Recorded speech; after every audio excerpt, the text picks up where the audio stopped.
east बेङ्गालसँग चाहिँ बेन्चमा पनि जो खेलिरहेको छ त्यही लेभलको खेलाडीहरू थियो कि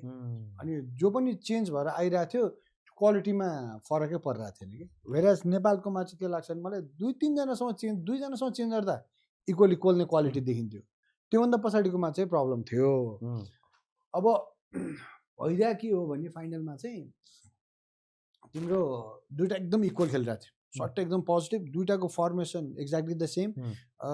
फर द फर्स्ट टाइम एपिएफले त्यो सिस्टममा खेल्यो फाइनलमा आएर अदरवाइज चाहिँ सुरुदेखि नै यिनीहरूको अप फ्रन्ट 4-4-2 सिस्टममा थियो होइन सो अगाडिपट्टि मिना देउबा र रश्मि घिसिङ खेलिरहेको होइन ओल्ड क्लासिक स्टाइलमा खेलाइरहेको थियो अनि पछि कस्तो अवस्था आयो भने त्यो इस्ट बेङ्गालसँग खेल्दाखेरि र स्पेसली कराजीसँग पनि खेल्दाखेरि उनीहरूको डिफेन्डर्सहरू ठुल्ठुलो होइन अलिकति बेग र ऊ हुने बित्तिकै चाहिँ क्रस फालेको बाद मिनालाईतिर क्रस आउँदाखेरि चाहिँ मिनाले चाहिँ त्यो रोक्न ओर्न लान गाह्रो भयो किनभने ओभर साइज भयो डिफेन्डर्सहरू त्यसपछि उसले थोरै मिनालाई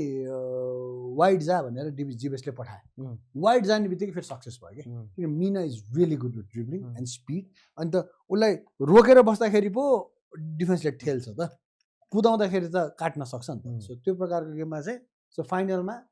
कोचले नै मिनालाई सुरुदेखि नै वाइड खेलायो रश्मिलाई बिचमा खेलायो अनि यतापट्टि लेफ्टमा अनिता बस्ने खेलायो so they were playing mostly